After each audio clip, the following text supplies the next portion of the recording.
Hello everyone and welcome to Golf Center. I'm Chris Tremblay along with my co-host, former ESPN anchor Bob Stevens. And Bob, we have a full tee sheet again this week. We do have a full tee sheet. You got to get in line if you want to play. If you want to play here. That's right. We've got the different people from 3 of the different private clubs here. We have a director of marketing, we have a head golf professional, and we have a director of instruction. We should cover everything Maybe today. We'll get a little tea. Yeah.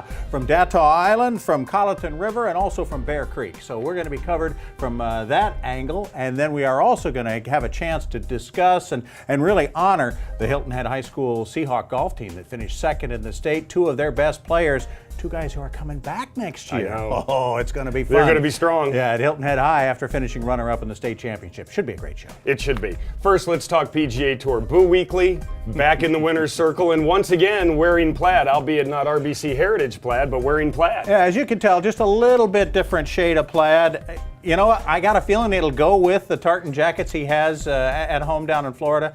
Somehow he'll make it all work. I don't think Boo's going to worry about it too much. I don't think he is. First time he has won on tour since he won the Heritage. It has been a struggle for Boo the last few years with injuries, but he has such a great ball striker, and of course Colonial, as you know, such a great ball striker's course that he was just right on top of pins all weekend long. Very similar to Harbor Town. It's hard to believe that it had been 5 years since he won. You know, you look at the year he had in 2008, won the Heritage, great Ryder Cup, injuries, and even this past weekend, he had a couple issues, he said, with his caddy, or his caddy had to help him out because he had some eye twitching going on for whatever reason, and he and his caddy obviously proved to be a great team. Yeah, his caddy, Barry Williams, used to caddy for Blake Adams from South Georgia, and worked with Boo, and he's a great caddy, and kind of shepherded him along. You can always count on a good pro caddy. It takes you can 2. tell the difference. It really does. Definitely takes 2.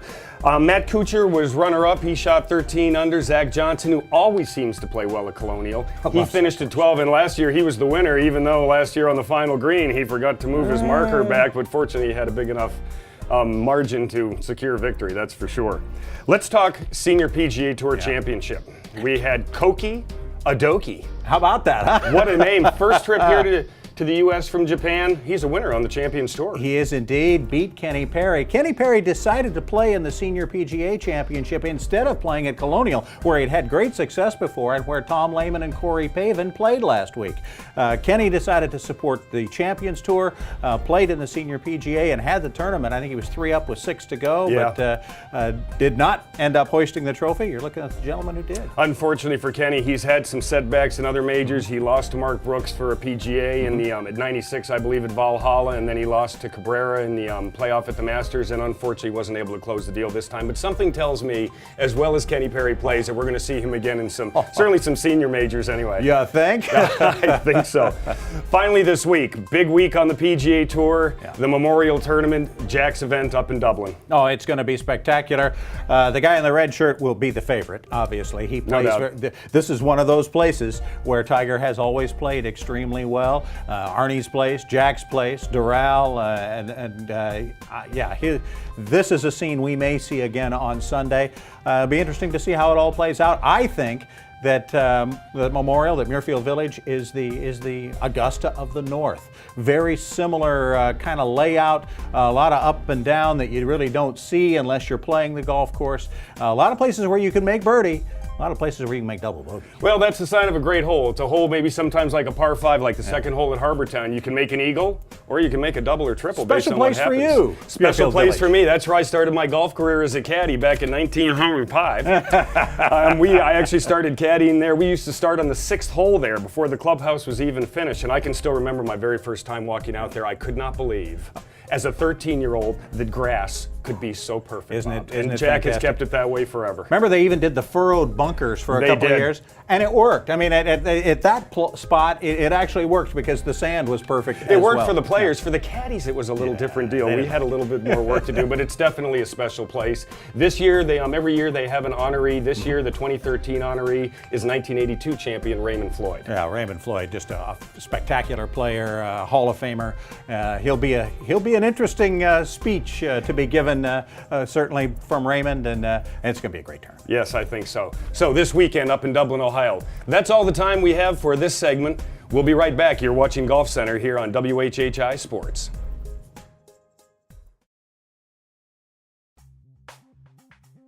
Welcome back to Golf Center. We are joined by Brett Heisler, PGA head professional at Bear Creek. Brett, tell us a little bit about Bear Creek and its history. Well, a group of island residents in the mid-1970s were tired of making tee times and slow play at other courses around the island. So they got together and decided to build their own golf course. They actually got Reese Jones to come design the course for them. And in 1979, Bear Creek Golf Club was established. 1980, it was open for play. And it became the first member-owned private club on Hilton Head Island. And Reese Jones's first effort on the island, I think he did a pretty good first job, I'll tell you what. He came back and did a little redo, in 07, Brett, but that's a pretty challenging golf course. It is a challenge, but it also caters to all types of players. Some of the unique things about Bear Creek are we have some of the best greens on the island consistently year-round. And we also, like I said, we don't have tee times. So our members can just show up and go out and play.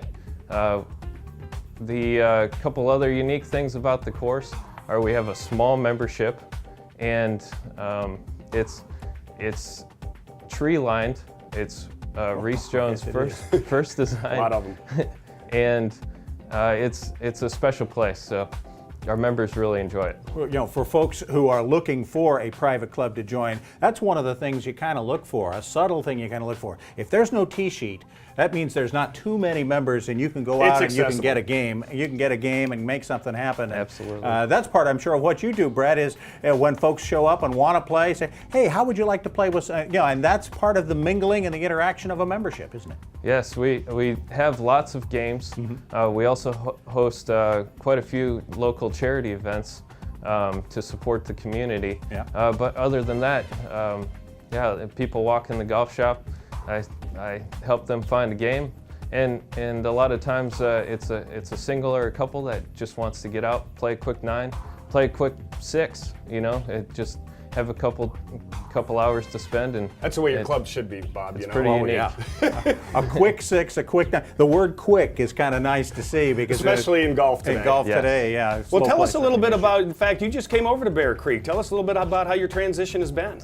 Well, it's been a blast, and I started last October. Unfortunately, in November, our cart barn suffered a fire. Yeah. The investigators found out it was caused by arson. We haven't found out who caused the fire, but it did do significant damage. We lost all 52 of our electric golf carts, our bag room, some office space, and currently we have brand new golf carts. We're 100% open for play. Hasn't set us back on the course at all. We are rebuilding the structure and should be back to normal in November. And folks can get in touch with you about membership opportunities and ways of becoming a part of the Bear Creek family? Yes, of course. You're welcome to call me in the golf shop anytime you'd like. Also, please visit our new website, www.bearcreekgolfclub.org. All right. And be happy to show you around. Brett, great to get a chance to meet you. We'll look forward to talking to you more. We'll talk some serious golf next time. Sounds good. We'll do that. Brett Heisler of Bear Creek Golf Club, thanks so much for joining us. Thanks, gentlemen. All right, when we come back, we're going to talk to a couple of younger guys who have probably played Bear Creek a couple of times. Yeah, they're playing all over the island because they're doing so well. Kids from the Hilton Head High School boys golf team, second in the state. A couple of guys who will be coming back next year with that goal of being number 1.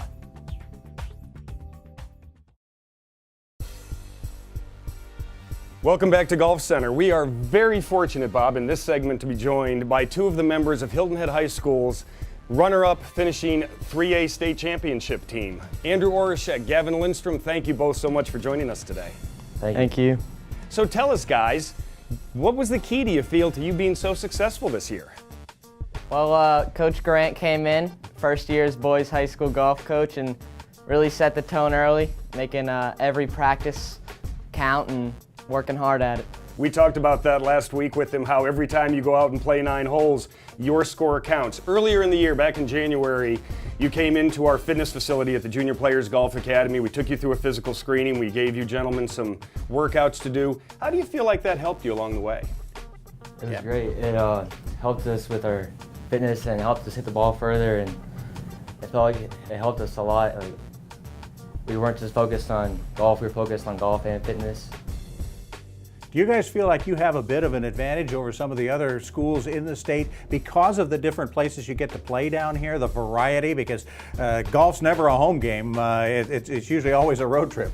Oh, certainly, yes. I mean, even talking to some of the other kids out at these different state tournaments, they don't get the opportunity to play different courses day in and day out, and especially the good ones we have on Hilton Head here. Yeah, Gavin, what's your favorite course in the area? I would say Bear Creek. Yeah? Andrew, how about you? I'd have to go to Long Cove. That's a good. Well, hey, let's look at this year's team. Yeah, real good stuff, Long Cove. Young squad this year. We go into next year really looking like we have a chance to do some more damage. How are you going to approach next year? What are you looking at? Gavin, as a senior? I'm looking for a state championship. Good. Is that where the bar, you've got to set the bar right there, don't you? I mean, after being second the last couple of years, you've got to do that, don't you? Yes, sir.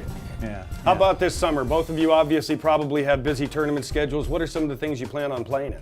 I just plan on doing a lot of the South Carolina junior events, hopefully the South Carolina AM, Carolina's amateur, and hopefully a couple American junior golf events and a couple of big tournaments. Andrew, just going into Hilton Head High, actually. You'll be a freshman this next year. And, of course, Gavin, you'll be the big senior. How many seniors on the team next year? There will actually be 5 of us. Oh, so you're going to make Andrew fight for a spot, huh? Yes, sir. Beat up the rookie a little bit? I'm going to make them work hard. When we look at your games, Gavin, let's start with you. Strength of your game, area that needs the most work. I would say probably like my irons or my driver, and then short game can always be improved. Short game, the scoring zone can always be we worked go. on by everybody. It's Oh. nice to hear a young person say that, isn't it? Absolutely. Andrew, how about you? Certainly, ball striking is a strength of my game and can improve immensely on the putting and around the greens. Yeah, putting is where it all gets done in the end. No question about it. Andrew finished second in the state. Gavin finished 10th in the state individually. That makes them all state. staters. That looks awfully good on the golf resume. Gavin, the cards and letters going to start coming in from the colleges now. You ready for that? You excited about Yes, that? sir. Can't wait. Are you looking to go anywhere in particular, Gavin? Do you have anything in mind at this point? Just curious? No, sir. Just waiting to see what happens. Just waiting to see how it all plays out. Yeah, it's going to play out really well, I think, for both of you. Again, Gavin Lindstrom and Andrew Orischak, congratulations on a great season. Good luck on next season. We're going to have you back here on Golf We Center hope so, Bob. as state champs next spring, and maybe once during the winter after they come visit you. It sounds good to me. Thank you. Thank you for having us. All right, we've got much more ahead. A couple of the great private clubs in the area have some new offerings for this spring and summer. We'll be talking with those folks in just a moment.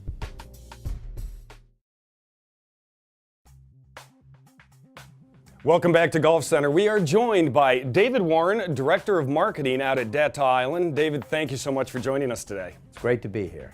Tell us about the current golf offerings out there. Well, as you may know, the Dataw has 2 courses, a Tom Fazio course, which is the Cotton Dyke course, and then we also have an Arthur Hills, which is the Morgan River course. Both of those have been just finished their renovations, and this is their first season out of the renovation, so we're really starting to feel the way the greens have reacted to the renovation, and it's been great. Everything has worked out beautifully, and the members just love the course. I was going to say, what are you getting member feedback about the renovations? What do they really like the most? Well, as you know, a private club renovation and courses in general are difficult, or even more difficult than a public course, in that the members are always there. And the members really do, the greens have worked out just beautifully. The few changes they did make to the designs have been very well received. They moved some sand traps and some greens and things like that. And it really has been a wonderful experience. The renovation has really worked great. David, you also have done some other sprucing up around the golf course and around the property. New clubhouse or renovated? Renovated clubhouse. We renovated the dining facilities, which changed the focus from really the more formal dining, which was originally designed, to the more casual dining, which lifestyles have changed and people really enjoy the casual much more. So that has become the focus, and that again has been very well received by the membership. So tell us about your new membership program. Well, we've changed our membership program in the last few months, and the way we now have it structured, everyone is just a member, and then you can buy tennis, golf, and croquet packages in many different forms. For the golf, you can buy 10, 20, 30 rounds, or 1 or 2, 3, and 4 months of golf. And what that does is really make it so you can customize your membership to meet your family's needs, and it's worked out beautifully. It's a much more flexible program. That flexible was the word I was looking for, and that it certainly is that. So real estate's also beginning to come back around the island and around the entire Low Country, and you guys have opportunities there as well. Well, obviously, our program, our membership program, is tied to real estate, and our real estate has come back very well this year. We're very excited about the amount of traffic and the amount of people buying, and it really, I want to not get too excited about it and be realistic, but it is turning out to be 2013 to be a great real estate year. What have you got coming up this summer? Well, we have some tournaments coming up. We do have in the fall a college tournament coming up, and this June we have the Dataw Splash, which is a USTA tennis tournament, and that'll be June 21st, 22nd, and 23rd. If I may, real quick, David, your membership program, very diverse. Do you see this being the future of offerings for private facilities? I think it really needs to be. The membership in many private clubs has been struggling in that lifestyles have changed. The financial commitment to a full golf membership has become difficult. We feel that the flexibility of this really does match with the members' needs, and to be able to be flexible and change All right, as David, they need to. thank you so much for joining us. David Warren, the Director of Marketing at Dataw Island. Lots of opportunities out there. Google it, find David, talk to him about it. Thank you so much. The commercials for Colleton River say you can spend part of your day with Pete and part of your day with Jack. You might want to spend part of your day with David, too. Good idea. David Lepore, the head of instruction out at Colleton River, is joining us. David, thanks so much for spending some time with us. Tell us about what's going on out at Colleton River these days. Well, as you guys know, it's a beautiful plantation with 2 great golf courses, the Nicholas course and the Dye course.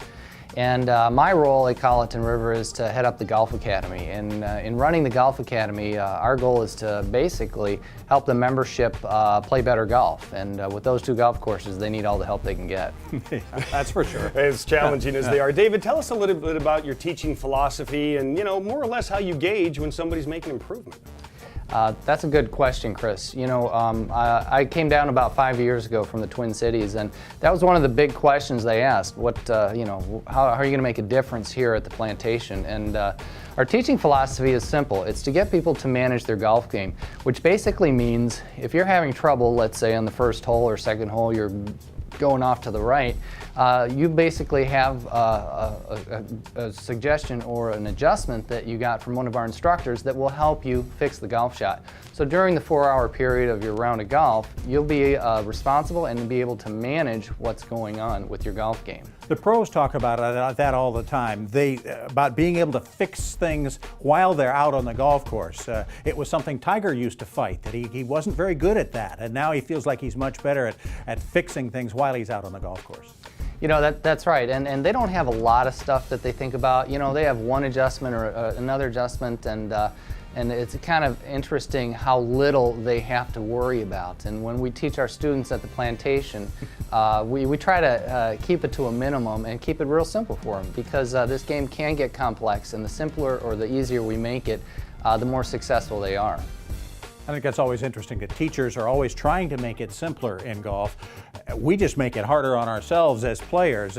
It's not usually that way in any other sport or in any other line of work, where they're usually trying to make it more complicated and throw more at you. You're trying to keep it simple. Yeah, that's right. And with our efforts and our 7 PGA golf professionals, we probably averaged about a 4-shot handicap improvement. And we're rather proud of that. And the main thing is when you go out and play golf, if you're playing bad, at least you know what's going on and how you can kind of self-correct. If you go out and play golf and you don't know what's going on, it's very frustrating. You can leave the golf course, and sometimes people just don't come back. And the instruction on the golf course can be so important, Bob, to just making it so for the rest of the time down the road, you know the adjustments you need to make when you come to certain situations. And I think David's spot on there by helping them on the course. It's definitely going to make it so the scores come down, and after all, that's what it's all about. Absolutely. David, it's not just you. You mentioned 7 PGA professionals helping folks out there. That's quite a group. Yeah, we've got a great staff from our director of golf all the way to our second assistant golf professional. We have an extensive training program. We've got 42 certification processes that they have to go through, different levels, base instructor, lead instructor, senior instructor. And so we're all on the same team, and the vision is to basically create the best instructional program in the country. And by having 7 golf pros look at a person and say, hey, you know, you took a chipping lesson last time and your ball position is not what we think it should be. It adds a real strength to our teaching and also improvement for the membership. Certainly a lot more can be learned by talking to you personally. Colleton River Plantation. David Lepore, great to talk to you, and great to get a taste of what can be had out of Colleton River. Needless to say, David Lepore, thank you so much for joining us, and that's all the time we have for Golf Center this week. For my co-host, Bob Stevens, I'm PGA professional Chris Tremblay. We'll see you next time.